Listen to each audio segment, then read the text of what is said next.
अस्सलाम वालेकुम एवरीवन। आज हम 7th लेक्चर की तरफ पढ़ रहे हैं। आज के इस लेक्चर में हमने इलेक्ट्रिक पोटेंशियल कवर करना है। इलेक्ट्रिक पोटेंशियल क्या है, इसकी क्या फिजिकल सिग्निफिकेंस है, इसको हम कैसे फाइंड करते हैं, इसका क्या मैथमेटिकल एक्सप्रेशन है, ये आज हम सब सीखेंगे।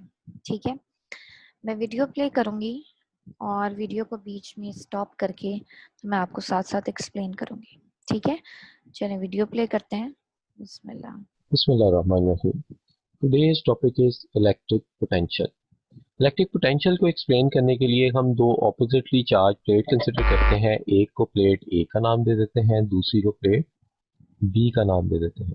बी जो है वो पॉजिटिवली चार्ज है और ए पर नेगेटिवली चार्ज है, तो पोटेंशियल डिफरेंस होने की वजह से दोनों प्लेट्स के दरमियान फील्ड एग्जिस्ट करेगा from positive plate toward the negative plate. मैं अगर इसके अंदर एक positive charge Q not place करता हूँ तो नेचुरली इस चार्ज के ऊपर फोर्स लगेगी, इलेक्ट्रिक फोर्स लगेगी जो इस चार्ज को पॉजिटिव प्लेट से नेगेटिव प्लेट की तरफ मूव करेगी, जिसकी वैल्यू होगी क्यू नॉट इंटू ई।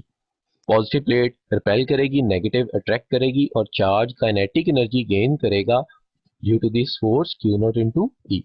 लेकिन अगर मैं इस चार्ज को मूव करना चाहूँ अपोजिट डायरेक्शन में against the electric field line, तो मुझे वर्क डन करना पड़ेगा। तो वर्क डन करने के लिए फोर्स अप्लाई करनी पड़ेगी।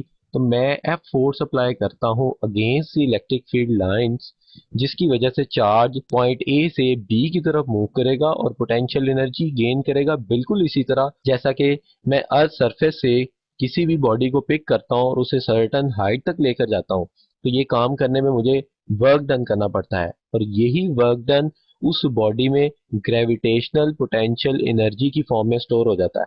ये जी, सबसे पहले हम यहाँ एनर्जीज की बात करते हैं। अब आपको पता है कि जब कोई भी ऑब्जेक्ट जो है वो मूव कर रहा होता है तो उसके पास काइनेटिक एनर्जी होती है, लेकिन जब उसी ऑब्जेक्ट को हम किसी वर्क डन के थ्रू मूव करवाते हैं तो उसकी एनर्जी जो है वो पोटेंशियल एनर्जी होती है। ठीक है, यही बात यहाँ डिस्कस की गई है। हमारे पास एक पॉजिटिव प्लेट है, एक नेगेटिव प्लेट है। इसकी फील्ड लाइंस ड्रॉ की गई हैं जो पॉजिटिव से नेगेटिव की तरफ मूव कर रही हैं। ठीक है, इन फील्ड लाइंस के बीच में या इन प्लेट्स के बीच में हम एक टेस्ट चार्ज रखते हैं और टेस्ट चार्ज आपको पता है पॉजिटिव होता है। अब इस पॉजिटिव चार्ज की मोशन किस तरफ होगी? अभी हम इन प्लेट्स के अलावा कोई फोर्स नहीं लगा रहे हैं चार्ज पर, तो तब इसकी मोशन किस तरफ होगी? पॉजिटिव इसको रिपेल करेगा और नेगेटिव अट्रैक्ट करेगा। तो क्या होगा, ये पॉजिटिव से नेगेटिव की तरफ, यानी कि जो आपको पिक्चर दिखाई गई है उसमें ये डाउनवर्ड मूव करेगा। राइट, ये इसकी नेचुरल मोशन है। इस सूरत में इसके अंदर जो एनर्जी स्टोर होगी या जिस एनर्जी के साथ ये मूव कर रहा है, दैट इज काइनेटिक एनर्जी। अच्छा, अब अगर मैं आपको कहूँ कि इसको against the electric field move करवाएं, यानी कि पॉजिटिव से नेगेटिव की तरफ तो ये मूव कर रहा था ना, अब मैं आपसे कहती हूँ नेगेटिव से पॉजिटिव की तरफ मूव करवाएं, तो क्या करना पड़ेगा? अब नेचुरली तो ये पॉजिटिव की तरफ नहीं जा सकता क्योंकि पॉजिटिव तो इसको रिपेल करता है। तो अगर हमने इसको पॉजिटिव प्लेट की तरफ मूव करवाना है तो उसके लिए हमें क्या करना पड़ेगा? कोई फोर्स एक्सर्ट करनी पड़ेगी या कोई वर्क डन करना पड़ेगा। वर्क डन किस लिए करना पड़ेगा? कि ये जो पॉजिटिव प्लेट की वजह से रिपल्शन है हम इसको ओवरकम कर सकें। इसको ये जब ओवरकम हो जाएगी तो हमारा चार्ज जो है वो ऊपर की तरफ मूव कर सकेगा। ठीक है, तो हम क्या करेंगे, कोई एक्सटर्नल फोर्स लगाएंगे और उस फोर्स की वजह से जो वर्क डन होगा वो चार्ज को ऊपर यानी पॉजिटिव प्लेट की तरफ मूव करवाने में हेल्प करेगा। अब मैंने आपको जब वर्क डन और एनर्जी का चैप्टर पढ़ाया था फर्स्ट ईयर में, तो मैंने बड़ी अच्छी तरह से आपको पोटेंशियल एनर्जी और वर्क डन में रिलेशन समझाया था। आपको याद होगा कि मैंने कहा था कि जब भी हम किसी ऑब्जेक्ट पर वर्क डन करते हैं तो उसके अंदर पोटेंशियल एनर्जी स्टोर हो जाती है। तो यही काम यहाँ पे भी होगा कि हम वर्क डन करेंगे अगेंस्ट द फील्ड मूव करवाने के लिए चार्ज को। तो वो जो वर्क डन है वो इस चार्ज के अंदर as a potential energy store हो जाएगा। और चूंकि ये काम सारा हम इलेक्ट्रोस्टैटिक फील्ड में कर रहे हैं, तो ये जो एनर्जी होगी इसको हम इलेक्ट्रिक पोटेंशियल एनर्जी कहेंगे। अगर आपको याद हो जब हम ग्रेविटेशनल फील्ड में ये सब काम कर रहे थे तो उस वक्त जो एनर्जी होती थी वो ग्रेविटेशनल पोटेंशियल एनर्जी होती थी। यहाँ पे इलेक्ट्रिक फील्ड है तो ये पोटेंशियल एनर्जी क्या हो जाएगी, इलेक्ट्रिक पोटेंशियल एनर्जी, राइट। तो जब भी हम इस पे वर्क डन करेंगे against the electric field move करवाने के लिए, तो इस चार्ज के अंदर एक पोटेंशियल एनर्जी स्टोर हो जाएगी।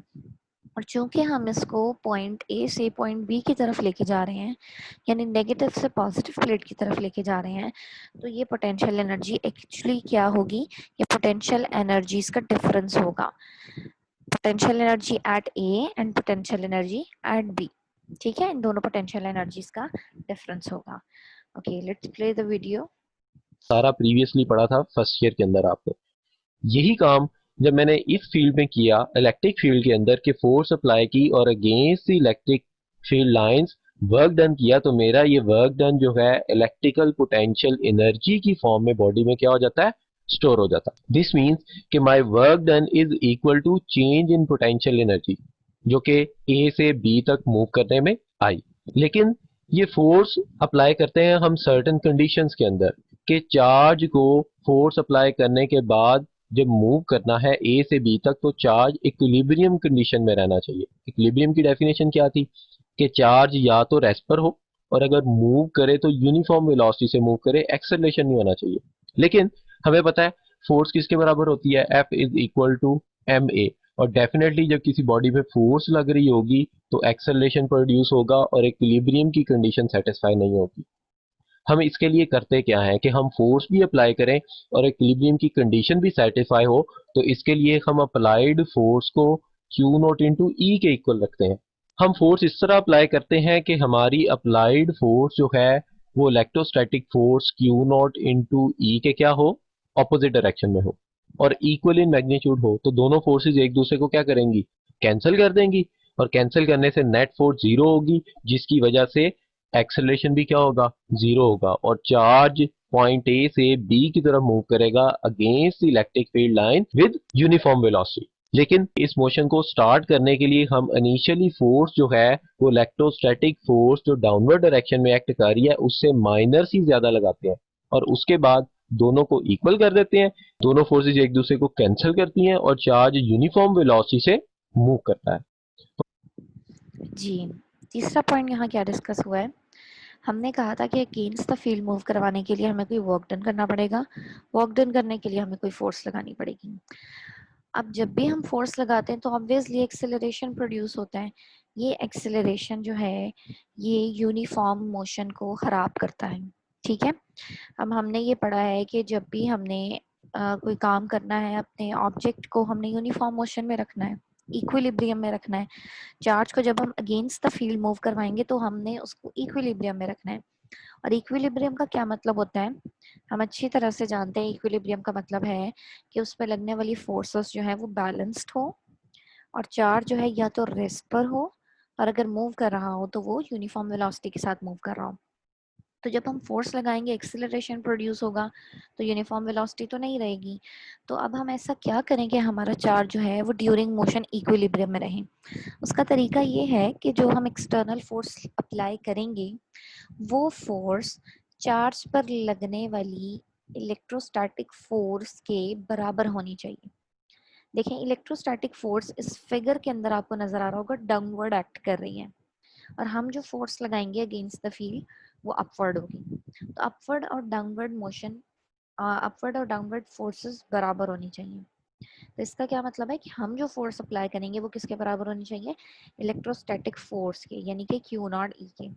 जब हम इस अमाउंट में फोर्स लगाएंगे तो दोनों फोर्सेस एक दूसरे को कैंसिल करेंगी और हमारा चार्ज जो है वो इक्विलिब्रियम के साथ अपवर्ड मूव कर पाएगा। ठीक है, अब ये करने का तरीका क्या है कि जब हम स्टार्ट करते हैं फोर्स अप्लाई करना तो हम थोड़ी सी ज़्यादा फोर्स लगाते हैं ताकि चार्ज अपवर्ड मूव करना शुरू कर जाए। ठीक है, जैसे ही वो अपवर्ड मूव करने लगता है हम फोर्स को कम करते करते क्यू नॉट ई के बराबर कर देते हैं ताकि वो दोनों एक दूसरे को कैंसिल करना शुरू कर दें और चार्ज इक्विलिब्रियम मेंटेन कर ले। ठीक है, तो जब ये अमाउंट बराबर हो जाती है, दोनों फोर्सेस एक दूसरे को कैंसिल करती हैं, तो चार्ज यूनिफॉर्म वेलोसिटी के साथ अपवर्ड मूव करने लगता है। ठीक है, तो ये तरीका है जिससे हम इक्विलिब्रियम मेंटेन कर सकते हैं। हम इस चीज को मैथमेटिकली लिखते हैं, the work done by the external force जो हमारी अप्लाइड फोर्स है against the electric field line increases the electrical potential energy of the charge that is moved from A to B. तो मैं इसको कह सकता हूं चेंज इन पोटेंशियल एनर्जी जो है वो किसके इक्वल है, वर्क डन के इक्वल, जो हमने ए से बी तक मूव करने में किया। और इस चेंज इन पोटेंशियल एनर्जी को इस तरह भी लिख सकते हैं U B minus U A, where U B and A are the potential energies of point A and point B. जी, तो हमने क्या कहा था कि वर्क डन किस फॉर्म में स्टोर होता है, पोटेंशियल एनर्जी या चेंज इन पोटेंशियल की फॉर्म में, राइट। तो वही काम जो है वो हमने मैथमेटिकल एक्सप्रेशन की फॉर्म में लिखा है कि जो डेल्टा यू है यानी कि change in potential energy which is equal to U B minus U A, वो किसके बराबर आ जाता है, हमारा work done. Work done in moving this test charge, in moving the test charge from point A to point B. Okay. हम electric field के concept को और ज्यादा एक्सप्लेन करने के लिए एक नई टर्म डिफाइन करते हैं जिसे हम कहते हैं electrical potential difference. Electrical potential difference क्या है? It is the work done in carrying a unit positive charge from A to B while keeping the charge in equilibrium.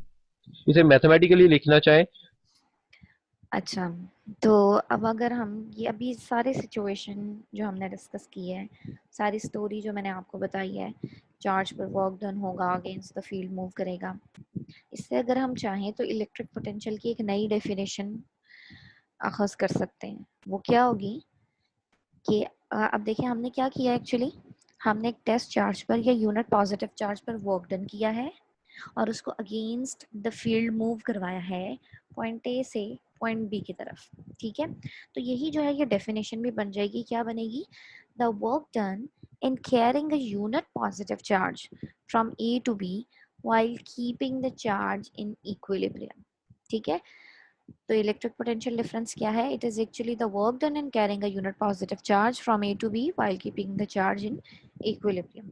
अब इसकी मैथमेटिकल फॉर्म देखते हैं। हम इस तरह लिखते हैं it is the work done per unit charge which is equal to potential difference where VB and VA are the potentials of point A and point B। हमने प्रीवियसली पढ़ा वर्क डन जो है वो किसके इक्वल है, change in potential energy के equal है। तो मैं इस रिलेशन के अंदर work from A to B को चेंज कर सकता हूं डेल यू से। तो मेरे पास आ जाएगा चेंज इन पोटेंशियल एनर्जी पर यूनिट चार्ज भी जो है वो किसके इक्वल है, इलेक्ट्रिकल पोटेंशियल डिफरेंस के इक्वल है। तो हम रिलेशन लिख सकते हैं यहां से इलेक्ट्रिकल पोटेंशियल एनर्जी और इलेक्ट्रिकल पोटेंशियल डिफरेंस के दरमियान में। अच्छा जी, जो इलेक्ट्रिक पोटेंशियल डिफरेंस है उसको हम V का सिंबल असाइन करते हैं। तो अभी जो हमने डेफिनेशन पढ़ी है उसके अकॉर्डिंग हम क्या लिख सकते हैं, delta V means electric potential difference equals to point B और A के पोटेंशियल्स का डिफरेंस है तो VB minus VA। It is equal to, क्या डेफिनेशन थी, work done in carrying a unit positive charge, work done यानी WAB in carrying a unit positive charge यानी कि Q नॉट। तो हमारी डेफिनेशन क्या बन जाती है, delta V equals to WAB over Q naught. अब WAB अभी हमने पोटेंशियल एनर्जी का डिफरेंस लिखा है, वो यहाँ पुट कर देंगे तो हमारा पोटेंशियल इलेक्ट्रिक पोटेंशियल डिफरेंस जो है वो पोटेंशियल एनर्जी की फॉर्म में आ जाएगा, ठीक है। अब इसमें हम डिफरेंट रिलेशंस निकाल सकते हैं, मतलब इलेक्ट्रिक पोटेंशियल डिफरेंस का रिलेशन वर्क डन के साथ भी लिख सकते हैं, इसका रिलेशन हम पोटेंशियल एनर्जी के साथ भी लिख सकते हैं, ठीक है। ये डिफरेंट फॉर्म्स अब हम देखते हैं। मैं अगर इस यू नॉट को मूव कर दूं और डेल वी के साथ मल्टीप्लाई कर दूं तो मेरे पास रिलेशन आ जाएगा del U is equal to Q naught into delta V. The potential energy is equal to change in potential energy is equal to Q naught into delta V. और हमें पता है चेंज इन पोटेंशियल एनर्जी जो है वो equal है work done के, तो work done from A to B भी लिखा जा सकता है इसे। और यहां से हम इसे इस तरह से भी बयान कर सकते हैं, thus the potential difference between the 2 points can be defined as the difference of potential energy per unit charge। difference of potential energy per unit charge is equal to electrical potential difference। जी, तो अभी जो हमने एक formula पीछे लिखा था W के साथ, W को हमने डेल्टा U से रिप्लेस कर दिया था, तो उससे अब पोटेंशियल डिफरेंस की एक नई डेफिनेशन बन सकती है। क्या बन सकती है, electric potential difference between two points is defined as the difference of potential energy यानी कि delta U per unit charge means per Q naught, right. ये हमारे पास एक नई डेफिनेशन आ गई है। और यहां से हम इसके यूनिट लिखना चाहें तो यूनिट भी लिख सकते हैं। यूनिट लिखने के लिए मैं प्रीवियस से रिलेशन दोबारा लिखता हूं, work done per unit charge भी से बोला जा सकता था। वर्क डन के यूनिट क्या होते हैं, जूल, चार्ज क्या है, कूलम, और पोटेंशियल डिफरेंस जो है वो लिखा जाता है, नोट डाउन किया जाता है वोल्ट्स के अंदर। तो 1 volt is equal to 1 joule per coulomb, and we can define it as that is A. अच्छा, पोटेंशियल डिफरेंस के लिए हम वोल्ट का यूनिट यूज करते हैं, ठीक है। तो वोल्ट बेसिकली इस फॉर्मूले के अकॉर्डिंग किसके बराबर आ जाता है, पोटेंशियल एनर्जी या वर्क डन जो है वो जूल की फॉर्म में होता है, जूल होते हैं उसके एसआई यूनिट्स, ठीक है। और चार्ज का यूनिट जो है वो कूलम होता है। तो यहाँ से अगर हम देखें तो वोल्ट की, हाँ, वोल्ट जो है उसके एसआई यूनिट्स क्या होते हैं, जूल पर कूलम। तो इसका मतलब है कि इलेक्ट्रिक पोटेंशियल जो है उसका यूनिट है joule per coulomb, which is also called as volt. तो अगर हम 1 वोल्ट डिफाइन करना चाहें तो इसके लिए हमारे पास 1 जूल पोटेंशियल एनर्जी होनी चाहिए या वर्क डन होना चाहिए, और चार्ज जो है वो 1 कूलम होना चाहिए। तो किस तरह से डिफाइन करेंगे 1 वोल्ट को। Potential difference of 1 volt exists between 2 points if the work done in moving a unit positive charge from one point to other keeping equilibrium is 1 joule। अगर मैं इलेक्ट्रिकल पोटेंशियल डिफरेंस की बजाय term explain करना चाहूँ electrical potential at a point, तो मुझे उसके लिए क्या करना पड़ेगा, बिल्कुल वो।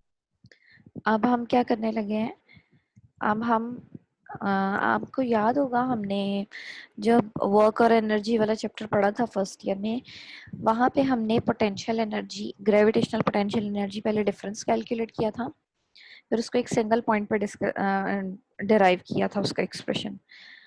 सिंगल पॉइंट करने के लिए हमने क्या किया था कि जो दूसरा पॉइंट था उसको हम इन्फिनिटी पे ले गए थे, यानी कि अपनी रेंज से, ग्रेविटेशनल फील्ड की रेंज से बाहर ले गए थे।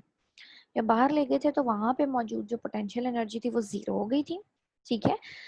तो जो दूसरा पॉइंट था जहां पर हमने कैलकुलेट करने थे पोटेंशियल एनर्जी, सिर्फ उस पॉइंट की एनर्जी बची थी। तो हमने इस तरह से उसको 2 पॉइंट की एनर्जी से कन्वर्ट कर लिया था 1 पॉइंट की एनर्जी में। उसको हमने नाम दिया था एब्सोल्यूट पोटेंशियल एनर्जी का। यही काम हम यहाँ पे भी करने लगे हैं कि ये जो बेसिकली पोटेंशियल डिफरेंस है इसको हम एक सिंगल पॉइंट पर कैलकुलेट करने लगे, यानी कि एब्सोल्यूट पोटेंशियल डिफरेंस या एब्सोल्यूट इलेक्ट्रिक पोटेंशियल डिस्कस करने लगे, ठीक है। उसके लिए हम वही करेंगे कि एक पॉइंट को इन्फिनिटी पर ले जाएंगे, वहाँ पे फोर्सेस और एनर्जीज जो है वो जीरो हो जाएंगी, और इस तरह से हमारे पास सिंगल पॉइंट रह जाएगा। काम करना पड़ेगा जो प्रीवियसली हम करके आए थे एब्सोल्यूट पोटेंशियल वाले टॉपिक के अंदर, ग्रेविटेशनल पोटेंशियल के टॉपिक में, कि हमने एक पॉइंट को इन्फिनिट पे कंसिडर किया था और इन्फिनिट से मूव किया था विद इन द फील्ड, तो हमने वहां पे ग्रेविटेशनल पोटेंशियल की टर्म डिफाइन की थी। तो मैं बिल्कुल उसी वे के अंदर अगर मैं electrical potential at a point define करना चाहूं तो मैं क्या करूंगा, जो ए प्लेट थी उसको ले जाऊंगा इन्फिनिटी पे और वहां से चार्ज को मूव करूंगा फ्रॉम ए टू बी, और जितना वर्क डन किया जाएगा that one is equal to potential at a point. तो इसको मैं अगर मैथमेटिकली लिखना चाहूं तो इस तरह से भी लिख सकता हूं, electrical potential at any point in electric field is equal to work done in bringing a unit positive charge from infinity to that point, keep it in equilibrium। जी, from infinity to that point, ठीक है। हमारा ये previous relation V B minus V A is equal to work done per unit charge है, और हमें पता है कि अगर ए प्लेट को इन्फिनिटी पर ले जाएंगे तो पोटेंशियल ऑफ प्लेट ए जो वी ए के इक्वल था वो क्या हो जाएगा, जीरो हो जाएगा। तो मैं इस कंडीशन को इम्पोज करता हूँ, तो ये रिलेशन लिखा जाएगा V B is equal to work done in moving the charge from infinity to B divided by Q naught. यहाँ पे एक बात नोट डाउन करने वाली है, potential at a point is still a potential difference between the potential at that point and the potential at infinity. कैसे, potential at a point जो है वो एक्चुअली द पोटेंशियल डिफरेंस ही है, लेकिन इसके अंदर पोटेंशियल डिफरेंस जो कैलकुलेट करते हैं पोटेंशियल एट ए पॉइंट के केस में, उसमें एक प्लेट का पोटेंशियल जो है वो जीरो कंसिडर किया जाता है लाजमी तौर पे। लेकिन जब हम जनरली पोटेंशियल डिफरेंस की टर्म बोलते हैं तो लाजमी नहीं कि एक पॉइंट जिसके रेफरेंस से हम दूसरे पॉइंट का पोटेंशियल फाइंड आउट कर रहे हैं तो प्रीवियस पॉइंट जो है उसका पोटेंशियल जीरो हो। अच्छा, तो यहाँ पे क्या कह रहे हैं, potential at a point is still potential difference between the potential at that point and potential at infinity। वही बात हो गई कि हमने बेशक उसको कन्वर्ट कर लिया 2 पॉइंट से 1 पॉइंट में, but still it's a potential difference. लेकिन अब इनमें 2 पॉइंट्स कौन से होंगे, एक इन्फिनिटी होगा और एक वो पॉइंट होगा जो हम ले रहे हैं, ठीक है। लेकिन है ये अभी भी पोटेंशियल डिफरेंस ही, फर्क सिर्फ क्या पड़ा है कि एक पॉइंट का जो पोटेंशियल है वो 0 हो गया है, ठीक है। लेकिन जब हम पोटेंशियल डिफरेंस की बात करते हैं तब ये ज़रूरी नहीं है कि एक पॉइंट का पोटेंशियल जो है वो 0 हो, उसकी कोई और वैल्यू भी हो सकती है, okay. And the last point is both potential and potential difference are scalar quantities because both work and the charge are scalar। जी, ये एक आखिरी पॉइंट डिस्कस किया हुआ है। क्या कहा है इसमें कि अगर आप फॉर्मूला देखें पोटेंशियल डिफरेंस का, तो ये क्या है, work done divided by charge, ठीक है। अब आपको पता है कि वर्क डन भी स्केलर क्वांटिटी है, चार्ज भी स्केलर क्वांटिटी है, तो इस वजह से हमारे पास जो नेचर आती है पोटेंशियल डिफरेंस की वो भी स्केलर आती है, ठीक है। तो ये हमारा इलेक्ट्रिक पोटेंशियल था। अब हमने यहाँ तक इलेक्ट्रिक पोटेंशियल की जनरल डेफिनेशन देख ली है, उसके एक्सप्रेशन देख ली है। लेकिन अगर आप नोट करें तो हमने ये इलेक्ट्रिक पोटेंशियल कहाँ से डिफाइन करना स्टार्ट किया था, हमने इलेक्ट्रोस्टैटिक फील्ड ली थी, पॉजिटिव और नेगेटिव प्लेट्स लगाई थी। तो एक्चुअली अब हम क्या, हमारा क्या कंसर्न है, अब हमारा कंसर्न ये है कि इस इलेक्ट्रिक पोटेंशियल डिफरेंस का रिलेशन देखें उस फील्ड के साथ जिसको प्रोड्यूस कराने में हेल्प कर रहा है, जिसको जनरेट कराने में हेल्प कर रहा है, जिसके अंदर हम चार्ज को मूव करवा के इलेक्ट्रिक पोटेंशियल डिफरेंस डिफाइन कर रहे हैं, ठीक है। तो अब हमारा नेक्स्ट टारगेट क्या है, नेक्स्ट टारगेट हमारा ये है कि हमने जो है वो इलेक्ट्रिक पोटेंशियल डिफरेंस का रिलेशन देखना है इलेक्ट्रोस्टैटिक फील्ड के साथ, ठीक है। इसके लिए मैं नेक्स्ट वीडियो प्ले करती हूँ। जी, तो मैं नेक्स्ट वीडियो प्ले करने लगी हूँ जिसमें हम रिलेशनशिप देखेंगे, ठीक है। वीडियो गौर से देखिएगा और फिर उसके बाद हम डिस्कशन करेंगे। जिसमें से हमने बात की कि जब हर चार्ज जो है वो एक इलेक्ट्रिक फील्ड रखता है और हर चार्ज जो इलेक्ट्रिक फील्ड के अंदर मूव करेगा उसका कोई ना कोई इलेक्ट्रिक पोटेंशियल होगा। तो आज हम यही रिलेशन देखते हैं कि आखिर वी और ई के अंदर रिलेशन है क्या। आज इनके रिलेशन के बारे में डिस्कस करते हैं कि इनके दरमियान आखिर क्या रिलेशन है। लेट्स से कि हम लोग कहते हैं इस तरीके से कि ये हमारे पास एक प्लेट है, एक ये प्लेट है हमारे पास और एक ये प्लेट है। इन दोनों प्लेट्स को हम लोग बैटरी के साथ कनेक्ट कर देते हैं इस तरीके से कि इसे मैंने बैटरी के पॉजिटिव टर्मिनल से और ये वाली प्लेट को जो नीचे वाली प्लेट है इसे बैटरी के नेगेटिव टर्मिनल के साथ इस तरीके से जोड़ दिया। ये हमारा पॉजिटिव टर्मिनल है और ये नेगेटिव। हमेशा फिजिक्स में ये जो इस तरह की बड़ी बार लाइन होती है ये पॉजिटिव टर्मिनल को और छोटी बार लाइन जो है वो नेगेटिव टर्मिनल को इस तरह से रिप्रेजेंट करती है और इस तरीके से जो सिंबल है ये बैटरी का सिंबल बन जाता है। अच्छा गर्ल्स, आपने परेशान नहीं होना कि ये बैटरी क्यों लगाई है या क्या हुआ है। एक्चुअली होता ये है, ये जो हम पॉजिटिव और नेगेटिव प्लेट्स शो करते हैं ना, इनके ऊपर पॉजिटिव चार्ज और नेगेटिव चार्ज प्लेस करने के लिए हमें इसको बैटरी के साथ अटैच करना पड़ता है, ठीक है। बैटरी की वजह से जो प्लेट आपने पॉजिटिव टर्मिनल के साथ अटैच की होती है उसके ऊपर पॉजिटिव चार्ज होता है, जो आपने नेगेटिव के साथ अटैच की होती है उसके ऊपर नेगेटिव चार्ज आ जाता है, ठीक है। तो अगर आप ये प्लेट्स रिमूव कर दें और सिर्फ उसके ऊपर पॉजिटिव और नेगेटिव साइन बना दें जैसे कि आपकी बुक में बना है तो वो भी ठीक है, ठीक है। तो ये बैटरी की वजह से आपने परेशान नहीं होना। ये अब हमारा पॉजिटिव टर्मिनल है और ये नेगेटिव टर्मिनल। पॉजिटिव टर्मिनल के साथ जुड़ी हुई प्लेट के ऊपर हमारे पास यहाँ पर पॉजिटिव चार्ज आ जाता है इस तरीके से पूरी की पूरी प्लेट के ऊपर और नेगेटिव टर्मिनल से जुड़ी हुई जो हमारे पास प्लेट है उसके ऊपर यहाँ पर नेगेटिव चार्ज आना चाहिए। यहाँ पर इस तरीके से यहाँ पर नेगेटिव चार्ज आना चाहिए। ये हमारे पास नेगेटिव चार्ज आ जाता है। अब अगर इस चीज़ को देखा जाए तो यहाँ पर लेट्स से मैं कहती हूँ कि मेरे पास एक यूनिट चार्ज क्यू नोड है जो कि इस पॉइंट पी पर मौजूद है। तो यहाँ पर एक क्यू नोड चार्ज होने की वजह से इलेक्ट्रिक फील्ड लाइन जो है वो इस तरह से आती है कि वो हमेशा पॉजिटिव टर्मिनल से नेगेटिव टर्मिनल की तरफ आती हैं। किसी भी फील्ड के अंदर किसी भी चार्ज की वजह से कोई भी फील्ड प्रोड्यूस हो, चाहे वो पॉजिटिव की वजह से हो या नेगेटिव की वजह से, हमेशा जो इलेक्ट्रिक फील्ड लाइन की डायरेक्शन है वो पॉजिटिव से नेगेटिव की तरफ ही आती है इस तरीके से।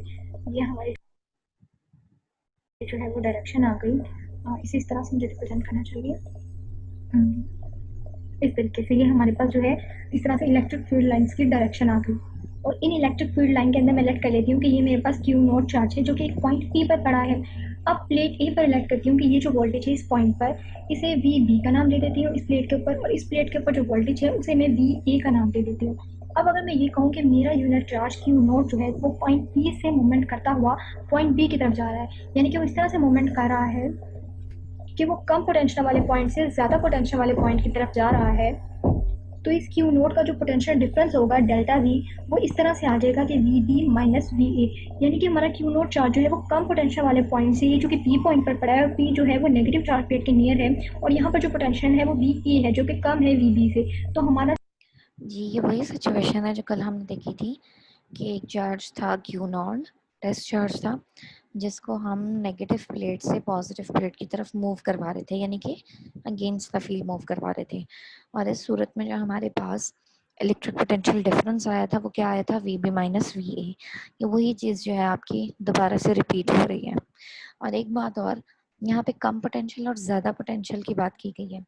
तो जो पॉजिटिव पोटेंशियल होता है that is considered to be the highest potential always, और जो नेगेटिव पोटेंशियल है उसको हम लोएस्ट पोटेंशियल कहते हैं। ठीक है, जो पॉइंट चार्ज है वो चाहता है कि वो कम पोटेंशियल वाले पॉइंट से ज़्यादा पोटेंशियल वाले पॉइंट की तरफ जाए, तो ये वी ए से वी बी की तरफ मूवमेंट करता हुआ इस तरह से डिस्टेंस जो है वो ऊपर की जानिब तय करता है, इस तरह से इसका डिस्प्लेसमेंट इस डायरेक्शन में आ जाता है।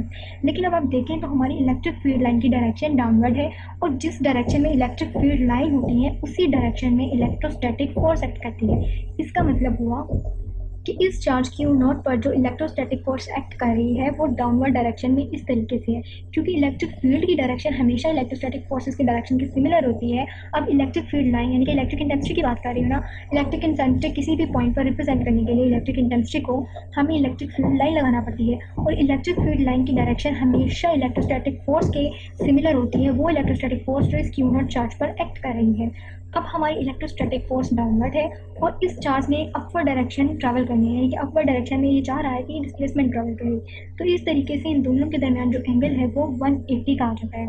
इसका मतलब है कि अगर मैं ये कहूँ कि मुझे क्यू नोट चार्ज पर करने वाला वर्क डन फाइंड आउट करना है कि इस पर कितना वर्क किया जा रहा है या ये कितना वर्क कर रहा है, तो वो वर्क डन इस तरह से कैलकुलेट किया जा सकता है कि वर्क डन हमेशा हमें मालूम है कि फोर्स इंटू डी का प्रोडक्ट होता है, और डी के साथ हम लोगों को कोस थीटा भी लगाना पड़ता है, क्योंकि ये फोर्स और डी का प्रोडक्ट है, डॉट प्रोडक्ट है इन दोनों का, डिस्प्लेसमेंट का और फोर्स का। अब अगर मैं एफ की जगह यहाँ पर इलेक्ट्रोस्टैटिक फोर्स लगा दूँ और डी की जगह जो डिस्प्लेसमेंट हमारा ट्रेवल किया जा रहा है उसे लिख दूँ, और हमारा जो कोस थीटा है जो कि कोस 180 है, इस तरीके से कोस यहाँ पे 180 है और कोस 180 -1 होता है, तो यहाँ पर हमारे पास जो वर्क डन है वो minus F E into D आ जाएगा इस तरीके से। अगर जी क्या हो रहा है यहाँ पे, देखें जब हम वर्क डन करते हैं तो चार्ज जो है वो अगेंस्ट इलेक्ट्रिक फील्ड मूव करता है। ठीक है, तो इस सिचुएशन में जहाँ फील्ड्स लाइन डाउनवर्ड ड्रॉ हुई है, जब हम वर्क डन करेंगे तो वो अपवर्ड चार्ज को मूव करवाएगा। ठीक है, तो डिस्प्लेसमेंट जो कवर हो रहा है वो अपवर्ड डायरेक्शन में है और इलेक्ट्रोस्टैटिक फोर्स जो है वो डाउनवर्ड डायरेक्शन में है। तो अब इलेक्ट्रोस्टैटिक फोर्स की वजह से जो वर्क डन हो रहा है, अगर हम वो कैलकुलेट करना चाहें तो वो इस तरह से कैलकुलेट होगा। एंगल की तो आपको समझ आ गई होगी 180 कैसे है। तो जब हम एफ डॉट डी यानी कि force into displacement into cos theta के फॉर्मूले से वर्क डन कैलकुलेट करेंगे तो वो माइनस फोर्स इंटू डिस्प्लेसमेंट आ जाएगा। ठीक है, और ये जो फोर्स है ये इलेक्ट्रोस्टैटिक फोर्स है। ओके, आप इस 180 से कंफ्यूज हैं तो हम इसे एक दफ़ा दोबारा देख लेते हैं। हमें मालूम है कि हमारी इलेक्ट्रिक फील्ड लाइन हमेशा पॉजिटिव से नेगेटिव की तरफ होंगी, इन्हें हम लोगों ने इस तरह से ड्रॉ कर लिया।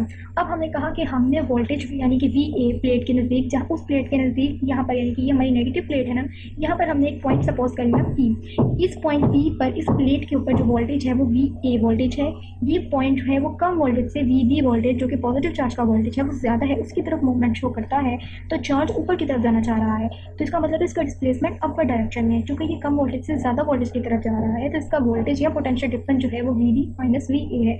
लेकिन इलेक्ट्रिक फील्ड लाइन की डायरेक्शन चूंकि डाउनवर्ड है, तो जहाँ पर इलेक्ट्रिक फील्ड लाइन की डायरेक्शन होती है, इलेक्ट्रिक इंटेंसिटी की डायरेक्शन होती है, सिमिलरली उसी डायरेक्शन में इलेक्ट्रोस्टैटिक फोर्स की डायरेक्शन है, उस इलेक्ट्रोस्टैटिक फोर्स की जो इस चार्ज क्यू नॉट करेक्ट कर रही है। तो इस तरीके से डी और एफ ई के दरमियान जो एंगल है वो 180 आ जाता है। अब जो इलेक्ट्रिक फील्ड या इलेक्ट्रिक इंटेंसिटी है, किसी भी इलेक्ट्रिक फील्ड के अंदर अगर इलेक्ट्रिक इंटेंसिटी को आपको रिप्रेजेंट करना हो फॉर्मूले के फॉर्म में, तो आपको पता है कि इलेक्ट्रिक इंटेंसिटी किसी भी यूनिट क्यू नोट चार्ज पर अमल करने वाली इलेक्ट्रोस्टैटिक फोर्स होती है। इन दोनों का जो रेशियो है वो इलेक्ट्रिक इंटेंसिटी के इक्वल होती है। अब अगर मैं यहाँ से एफ ई का फॉर्मूला निकालूँ यानी कि इलेक्ट्रोस्टैटिक फोर्स का, तो ये हमारी ई इंटू क्यू नोट के इक्वल आ जाती है। क्यों ना मैं इस ई इंटू क्यू नोट को इस वाली जगह पे प्लेस कर लूँ जो कि एफ ई है। तो इस जगह पे प्लेस करने से मेरे पास जो वर्क डन है वो इस तरह से आता है कि minus F E into D है। अब एफ ई की जगह मैं यहाँ पर ई इंटू क्यू नोट लगा दूँ, तो यहाँ पर ई इंटू क्यू नोट लगाने से मेरे पास वर्क डन का जो न्यू फॉर्मूला बनेगा वो minus E Q naught into D आ जाता है। अगर मैं इसे थोड़ा सा अरेंज करके इस तरीके से लिखूँ कि क्यू नोट को डब्ल्यू के नीचे ले जाऊँ वर्क डन के नीचे, तो work done divided by Q naught is equals to minus E into D. और इस चीज़ के बारे में भी आप जानते हैं कि जब भी किसी क्यू नोट चार्ज पर कोई ना कोई वर्क डन किया जाए तो इसे हम लोग कहते हैं कि ये इलेक्ट्रिक पोटेंशियल है उस क्यू नोट चार्ज का। तो अगर मैं जी, तो ये हम अब आपको थोड़ी सी सिचुएशन समझ आ रही होगी। हम वर्क डन कैलकुलेट कर रहे हैं ड्यू टू इलेक्ट्रोस्टैटिक फोर्स, ठीक है। वर्क डन कैलकुलेट करते करते हम इस पॉइंट तक पहुंच गए कि जब हम चार्ज को डिवाइड करते हैं इक्वल की दूसरी साइड पे, तो ये हमारा पोटेंशियल डिफरेंस बन जाता है और वो किसके बराबर आता है, minus E into D, where d is the displacement or the distance covered by the charge and d is the electrostatic field, ठीक है। तो यहाँ से जो है हमारा वो रिलेशन निकलने लगा है जो हमारा टास्क था, जो हमने निकालना था, ठीक है। Relation between electrostatic field and potential difference, right. चलें, इसे यहाँ पर W divided by Q note को V लिख लूँ, तो इससे मेरे पास फॉर्मूले पर कोई भी जो फ़र्क है वो नहीं पड़ता, क्योंकि मुझे मालूम है कि मेरा जो इलेक्ट्रिक पोटेंशियल है किसी भी चार्ज का किसी भी इलेक्ट्रिक फील्ड के अंदर, वो उस चार्ज क्यू नोट पर किया जाने वाला वर्क है। तो इस तरीके से मेरे पास जो वोल्टेज और इलेक्ट्रिक इंटेंसिटी के दरमियान रिलेशनशिप निकलता है वो ये है कि V is equals to minus E D होता है। अब चूंकि हम लोगों ने बात की थी कि हमारे पास एक पॉजिटिव चार्ज है Q। अब इस Q पॉजिटिव चार्ज की वजह से जो इलेक्ट्रिक फील्ड है वो इस तरीके से है, और इलेक्ट्रिक फील्ड के अंदर मेरे पास लेट्स से कि एक और पॉइंट है जो इजीली मूवमेंट कर रहा है इस फील्ड के अंदर, और वो जो है वो वी ए से वी बी की तरफ जाता है, वी ए से मूव करता हुआ वी बी की तरफ जाता है। तो इसका जो पोटेंशियल डिफरेंस है वो डेल्टा वी आ जाता है। इसका मतलब है उसने इस पॉइंट से अपना जो फासला है वो ट्रैवल करना शुरू किया है और वो इस पॉइंट तक पहुंचा है। अब इस पॉइंट तक जाते जाते उसने कुछ ना कुछ तो डिस्टेंस ट्रैवल किया है ना, उसे मैं अलग से कह देती हूँ कि ये हमारे पास जो है वो डी है और इन दोनों का जो पोटेंशियल डिफरेंस है वो डेल्टा वी है। अगर मैं अच्छा, अब हम ग्रेडियंट की तरफ मूव कर रहे हैं। उसके लिए हमने क्या किया, एक तो जनरल एक्सप्रेशन निकाल लिया माइनस ई इंटू डी, ठीक है। अब हम क्या कर रहे हैं, हमने दोबारा से दो पॉइंट्स ले लिए, एक पॉइंट ए और एक पॉइंट डी, और उनके बीच में जो डिस्टेंस है उसको हमने डी कहा है। अब इससे ग्रेडियंट का मैं आपको थोड़ा सा पहले बताऊं कि ग्रेडियंट बेसिकली कहते हैं एक डिफरेंस को, ठीक है। जब भी आप कोई चीज़ कैलकुलेट कर रहे हैं और वो दो पॉइंट्स के डिफरेंस के बराबर आ रहा है, तो वो चीज़ जो है वो एज अ ग्रेडियंट कंसिडर की जा सकती है अगर हम उसको डिस्टेंस के रिस्पेक्ट से लें, ठीक है। इसको मैं मज़ीद आपको एक्सप्लेन करती हूँ, पहले वीडियो देखते हैं। इस तरीके से लिखूँ कि डेल्टा वी की जगह मैं डेल्टा वी लिख लूँ और माइनस ही एज इट इज और डी की जगह मैं यहाँ पर डेल्टा डी लिख लूँ, तो इससे मेरे पास फॉर्मूले पे तो कोई फ़र्क नहीं पड़ेगा, लेकिन इससे ज़्यादा मेरा फॉर्मूला मज़ीद जो है वो सिंप्लीफाई हो जाता है कि मैं एक यूनिट चार्ज की बात कर रही हूँ जो कि दो पॉइंट के दरमियान मूवमेंट कर रहा है, जिनका डिफरेंस जो है, जिनका पोटेंशियल डिफरेंस जो है वो डेल्टा वी है और उनके दरमियान जो डिस्टेंस है वो डेल्टा डी है। तो इस तरीके से अगर मैं सिर्फ ई के लिए रिलेशनशिप निकालूँ ई के लिए, तो ई को मैं इस तरह से लिख सकती हूँ कि ई जो है वो minus delta we divided by delta D. ये जो चीज़ है इस चीज़ को मैं इस तरह से रिप्रेजेंट करती हूँ कि ये जो हमारे पास लेट्स से किसी इस कलर से कह लेती हूँ, ये हमारे पास जो delta we divided by delta D है, इसे हम लोग फिजिक्स में कहते हैं कि जब भी कोई चीज़ किसी भी डिस्टेंस से डिवाइड हो, यानी कि यहाँ पे कोई भी चीज़ है आपके पास, लेट्स से कि यहाँ पे ए है, बी है, समथिंग है, यहाँ पे ए है या बी है या सी है, कुछ भी है, कोई भी चीज़ है, फोर्स हो सकती है, वोल्टेज हो सकती है, कोई भी चीज़ है, फिजिक्स की कोई भी टर्म है, जब भी कोई टर्म किसी डिस्टेंस से डिवाइड होती है यानी कि डेल्टा डी से डिवाइड हो, तो इस चीज़ को आप ग्रेडियंट ऑफ ए बी या सी कहेंगे। जैसे जी, तो अब हम पहुंच गए ग्रेडियंट तक। क्या सीखा है यहाँ तक आपने कि कोई भी चीज़ हो उसको आप विद रिस्पेक्ट टू डिस्टेंस ले रहे हो तो वो चीज़ जो है वो आपका ग्रेडियंट कहलाती है, ठीक है। तो पोटेंशियल ग्रेडियंट का वर्ड यूज हुआ था। Potential gradient means change in potential difference with respect to the distance. ठीक है, ग्रेडियंट के लिए बेसिकली डिस्टेंस का जो डिफरेंस लेते हैं हम या डिस्टेंस लेते हैं वो बहुत ही छोटा होना चाहिए। ठीक है, तब ग्रेडियंट की जो डेफिनेशन है वो फुलफिल होती है। तो अगर बहुत स्मॉल डिस्टेंस के अक्रॉस हम किसी चीज़ का डिफरेंस ले रहे हैं तो वो हमारा ग्रेडियंट कहलाता है। तो अगर मैं आपको ये पिछले वाला फॉर्मूला दिखाऊं जी, ये वाला, तो ये आप देख रहे हैं delta V over delta D. तो ये पोटेंशियल डिफरेंस है with respect to change in displacement और चेंज इन डिस्टेंस। तो ये एक्चुअली क्या होगा, ये ग्रेडियंट होगा। किसका ग्रेडियंट? इलेक्ट्रिक पोटेंशियल का ग्रेडियंट, और इसको हम कहते हैं पोटेंशियल ग्रेडियंट। तो ये वो चीज़ थी जो मैंने कहा था हम पढ़ेंगे, और वो हमने कैसे निकाली है, हमने रिलेशनशिप बनाया बिटवीन ई एंड वी और उससे हम पोटेंशियल ग्रेडियंट तक पहुंचे हैं। ठीक है, तो अगर आप ये फॉर्मूला देखें तो electric field intensity negative of the potential gradient के बराबर है। ठीक है, आगे चलते हैं और फिर इसको एक्सप्लेन करते हैं थोड़ा सा।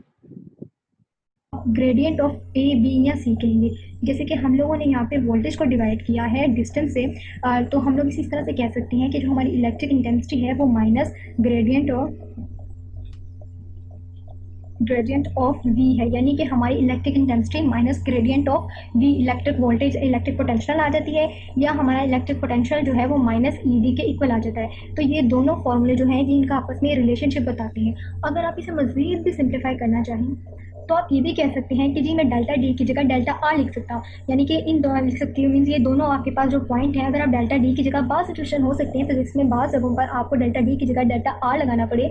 तो चूंकि आर भी एक डिस्टेंस होता है और डी भी एक डिस्टेंस है, दोनों डिस्टेंस की टर्मिनोलॉजी है, तो किसी भी चीज़ को जब आप डिस्टेंस से डिवाइड करते हैं तो उसे आप ग्रेडियंट ऑफ दैट थिंग कह सकते हैं, यानी कि जिस चीज़ को भी आप डिवाइड कर रहे हैं डिस्टेंस से डी से या रेडियस आर से, तो उसे आप gradient of A B C कह सकते हैं, जिस भी चीज़ को आप डिवाइड कर रहे हैं। यानी कि डिस्टेंस में आप डेल्टा डी भी लिख सकते हैं, आपके पास हो सकता है रेडियस हो तो आपको जो है डेल्टा आर भी लिखना पड़े, तो इससे फ़र्क नहीं पड़ता। बस हमें ये चीज़ को समझना है कि जब भी कोई चीज़ डिस्टेंस से या किसी भी तरह की फासले से तकसीम हो, फासले से डिवाइड हो रही हो, तो उसे हम लोग ग्रेडियंट ऑफ लिखते हैं, और जिस चीज़ को डिवाइड करेंगे उस चीज़ का ग्रेडियंट बन जाएगा।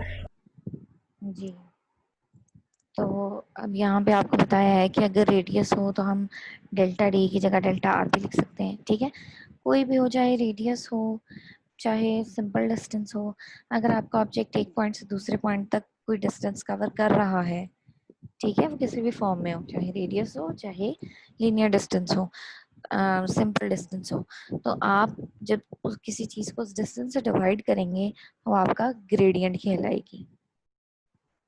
जैसे कि यहाँ पे वोल्टेज को इलेक्ट्रिक पोटेंशियल को हम लोगों ने डिवाइड किया है, वी को डिवाइड किया है, तो इसे मैं ग्रेडियंट ऑफ वी कह सकती हूँ। तो इसका मतलब है इलेक्ट्रिक इंटेंसिटी ई का रिलेशनशिप एक ये आ जाता है कि वो माइनस ग्रेडियंट ऑफ वी के इक्वल है, और जो हमारा वी है वो इसके इक्वल आ जाता है कि वो माइनस ई डी के इक्वल आ जाता है। तो इस तरह के दोनों रिलेशनशिप को हम इस्तेमाल कर सकते हैं। तो इसका मतलब है हम ये कह सकते हैं कि हम लोगों ने जो है रिलेशनशिप फाइंड आउट करना सीख लिया है, हमें पता चल गया है कि वी और ई के दरमियान रिलेशन क्या है। वी जो है वो माइनस ई वी के भी इक्वल है, और जो हमारे पास ई है वो minus V gradient of V है। यहाँ पे ग्रेडियंट ऑफ वी है। अगर मैं इस चीज़ को शुरू में ही कह देती तो हमें ये समझना डिफिकल्ट हो जाता कि आखिर ग्रेडियंट है क्या, लेकिन पहले हम लोगों ने इसकी डेरिवेशन की, और डेरिवेशन करते हुए हम लोगों ने ये फार्मूला डिराइव किया, और इस फार्मूले से हमारे पास ई के लिए एक फार्मूला आ गया। इसका मतलब है इन दोनों का रिलेशनशिप निकाल लिया, वी का ई के साथ और ई का वी के साथ। तो जी, तो यहाँ तक जो है आज का हमारा लेक्चर वाइंड अप होता है। कोई क्वेश्चंस हैं तो आप मुझसे कर सकते हैं। Thank you so much.